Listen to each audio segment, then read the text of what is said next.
سپختی لیتس گو. به نام خدا. سلام و عرض ادب و احترام خدمت یکایک مخاطبان آنتن. من حسین علیرضایی هستم همراه شما با گزارش این مسابقه فینال فوتسال بازی‌های همبستگی کشورهای اسلامی مصاف ایران و مراکش. مالکیت رو نگه می‌دارم برای مراکشیا. از دست دادن توپو ضربه یه طیبی به سمت دروازه که توپو درازکش جمع میکنه. چراوی لحظه توپو گرفت. سفیان چراوی توپو از دست میده و توپ در اختیار بازیکن ایران قرار گرفته. سالار آقاپور، مرد سال فوتسال آسیا، توپو از دست دادن بازیکن ایران. فرصت برای مراکش و این ضربه واکنش خوبه. باقر محمدی نذاش اونجا دروازه رو باز کنه. بلال بکالی، شر بود واکنش باقر محمدی. ببینیم با هم تو صحنه آهسته موقعیتی که ساختن مراکشی اما به در بسته باقر برخورد کردند. یه پاس، یه بار دیگه فرصت برای مراکش، بازم باقر توپو رد میکنه. حالا موقعیت میتونه برای ایران شکل بگیره. مرحله 1/4 نهایی جام جهانی از دستاوردهای اون به حساب میاد.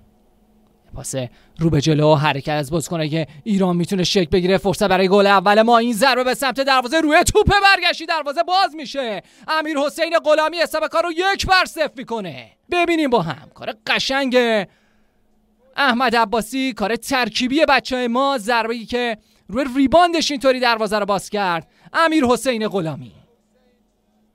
اسماعیل امازال، لحظه حساسیه برای تیم ما. ببینیم چی کار میکنن بازیکن مراکش. ضربه زده میشه و باقر محمدی مقابل توپ قرار گرفت.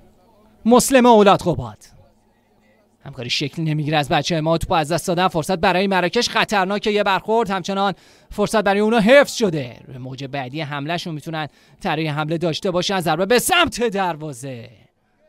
حالا بازم این فرصت برای ایران. یه موقعیت عالی. گل دوم از راه میرسه. بله میرسه و مهدی کریمی حساب کارو 2-0 میکنه. ایران 2 مراکش 0. حرکت احمد عباسی برای مهدی کریمی تا اینطوری دروازه مراکش رو باز کنه.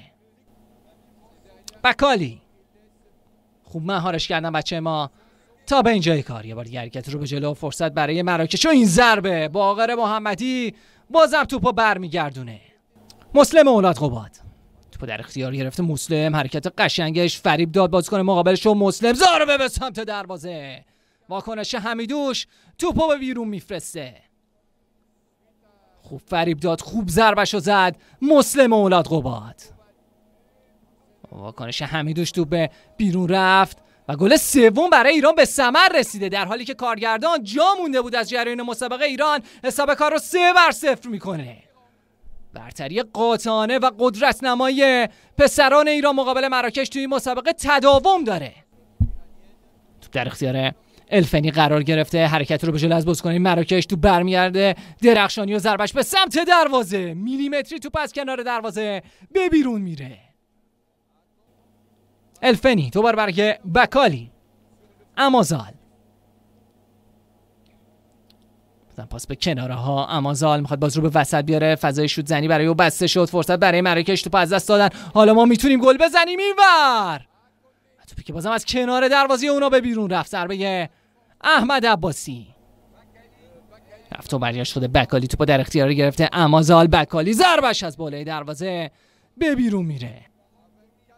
توپو در اختیار داره اونجا بکالی. رفت و برگشت خودش. فرصت برای مراکش و این ضربه توپ برمیگرده. امازال این ضربه به سمت دروازه و باقر محمدی توپو رد میکنه. ضربه خطا رو بعد بازیکنه که مراکش بزنن. جا پاس دادن. ضربه به سمت دروازه ما که از کنار دروازه توپ به بیرون میره. مسابقه بازی همبستگی کشورهای اسلامی از سال 2005 با میزبانی شهر مکه عربستان آغاز شد. این رقابت ها هر 4 سال یک بار برگزار میشه. این ضربه هم که زده شد از کنار دروازه ما به بیرون رفت. ضربه از راه دوره. همچنان خود بکالیه که توپو در اختیار داره. مقابل خودش میبینه بازی‌ها رو. بکالی حرکت ارزیش میاره بازی رو به سمت راست. فرصت برای مراکش داره مهیا میشه. امازال ضربه‌شو زد. باقر محمدی گل بخور نیست توی این مسابقه. باقر محمدی چیکار داره میکنه؟ سبزی هر طور بود توپو پس گرفتن. بچه ما ضربه به سمت دروازه از کریمی که در 2 مرحله توپ رو مهار کرد. حمیدوش اینور باقر محمدی هم از دروازه بیرون میاد و تو به سود مراکش به بیرون رفته. رو عقب کارو دنبال میکنم بازیکن مراکش. امازال توپ در اختیار داره، ضربش به سمت دروازه باقر محمدی تاثیر گذاشته، بازم کرنر برای مراکش به دست میاد. رو عقب کارو دنبال میکنن. اسماعیل امازال میسپاره توپو به مسرار، پاس رو به جلو، فرصت برای مراکش و توپی از کنار دروازه ما به بیرون میره. توپ بازم خوشبختانه از کنار دروازه به بیرون رفت. حالا اینور فرصت برای گل 4 رو محمد عباسی، توپی از بالای دروازه به بیرون میره. اسماعیل امازال باز رو میبره به سمت چپ. خود امازال و این ضربه باقر محمدی بی‌نظیر بوده. حالا طیبی، دروازه خالیه، طیبی و گل 4 برای ایران. گل 4 و طیبی توی مسابقه به ثمر میرسونه. 2 گله میشه در این دیدار. حسین طیبی چهره به هم ریخته و ناراحت برخی از هواداری مراکشی در تصویر مشاهده کردید. واکنش خوب باقر محمدی تو به تیرک دروازه هم خورد و به بیرون رفت. کنترل توپ توسط کریمی نتونست بزنه. اونجا دفع کردن توپ آروم آروم میره و درون دروازه قرار میگیره. گل 5 برای ایران توسط امیرحسین غلامی. تو چه بازی خودش رو 2 گله میکنه غلامی.